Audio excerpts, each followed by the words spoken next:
เช้าบริบุคากมาคอยให้คอสวนคือเก่าได้มานี่มาเบิ่งสวนมันเนาะตอนเช้าดังไพ่ได้ การหินกันยุงให้มาเลยมาอยู่ในเที่ยงมาดำเผาเสียงนะเพิ่นนอนอยู่นี่ได้แต่ละมื้อแต่ละคืนนี่ก็คือเที่ยงสวนมันเนาะนี่มีปีมีผ้าโมงเรียบร้อยได้มงนี้มีมุ้งนอนได้ผมมุ้งก็มีได้นี่แหละเที่ยงผู้ข้าปานคำพาชมแต่ละมื้อก็ต้องมาคอยสวนเลยมาคอยสวนว่าเป็นอะไรปลูกบักถั่วไว้คาดว่าสิออกแล้วได้บักถั่วก็ได้คาดว่าสิออกแล้วเดี๋ยวจะย่างขับไปเบิ่งเนาะยาวสำนักบักถั่วที่ปลูกไว้ในสวนปลูกไว้ได้เพิ่งเติบอะไร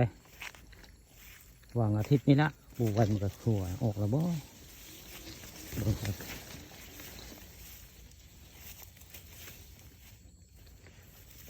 ปลูกไว้ในสวนมันได้คาดว่าสอกแล้วโอ้ออกได้ยาวเติบแล้ว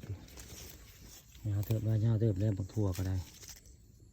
บักถั่วบักยาวได้อันนี้ปลูกเดือน7ได้ปลูกเดือน7ได้ถั่วพักยาวออกแล้วเดือน7ก็ปลูกไว้เห็นแล้วโมนี่โมนึงแล้วมันออกส่วนมันนี่ก็ยัง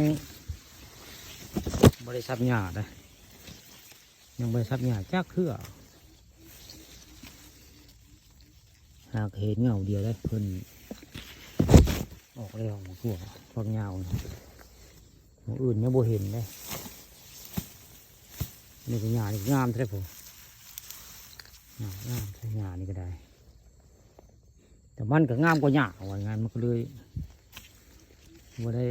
ซีเรียสปานใดเรื่องหญ้าปานใดเนาะเพราะมันงามกว่าหญ้าก็เลย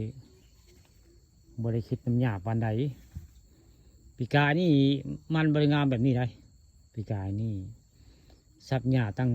4-5-6เทือกก็ได้ปีกายนี่ยังบริทับจ้าเทือเลยปีนี้เพราะผลงามผู้ค้าใส่ปุ๋ยเดือน10ได้ปีกายนี่ใส่ปุ๋ยมันเดือน10พอดีได้วันที่10ปีนี้ยังบ่ได้ใส่ปุ๋ยเลยใส่4กระสอบได้ปีกายนี่2 ไร่ใส่4กระสอบใส่ปีกายนี่เพิ่นมางามปีนี้ในมันเลยปีกายนี่บ่งามปานใดได้แต่ว่าปีนี้นี่งามสงสัยเป็นน้ำปีกายนี่บ่เพิ่นจะงามเนาะใส่ปุ๋ยไว้เพิ่นจะงามได้ปีนี้ยังบ่มีมือว่างมาซับหญ้ายังมีแต่ไปก็ไปเนาะไปถ่ายทำหมู่นั้นหมู่นี้เลยบ่ว่างมาซับหญ้ามันเหนื่อยไงนี่ก็มักทัวนี่ก็เห็นเลยได้ออกได้เลยนี่ที่ปลูกไว้นี่แล้วตัวผักยาวคนออกอะไรของผักยาวมองเห็นได้เลยปลูกเดือน7ได้ปลูกเดือน7ปลูกเดือนอื่นบ่ได้มาสีกูดแต่มาสีบุปิดนะเราต้องปลูกเดือน10มาพิษเดือน7เนี่ยปลูกเดือน7มันสิใช้ไม่ได้อยู่3 เดือนก็ได้กินมากแล้วนี่หมากถั่วนี่หมากถั่วตัวนี้ก็มีได้หมากถั่วออกขาวก็มีได้ปลูกไว้เนาะนี่ก็เห็นแล้วนี่เป็นนี่ก็มงนึงได้เห็นเพิ่นจะเห็นได้มงนึงได้นี่ก็ออกแล้วนี่ถั่วผักยาวได้ปลูกหลายไว้ง่ายหลายในสวนหลายได้ผู้ค้าปลูกไว้หลายพอสมควรอยู่ได้ในบริเวณสวนมันนี่หลายพอสมควรได้ปลูกหลาย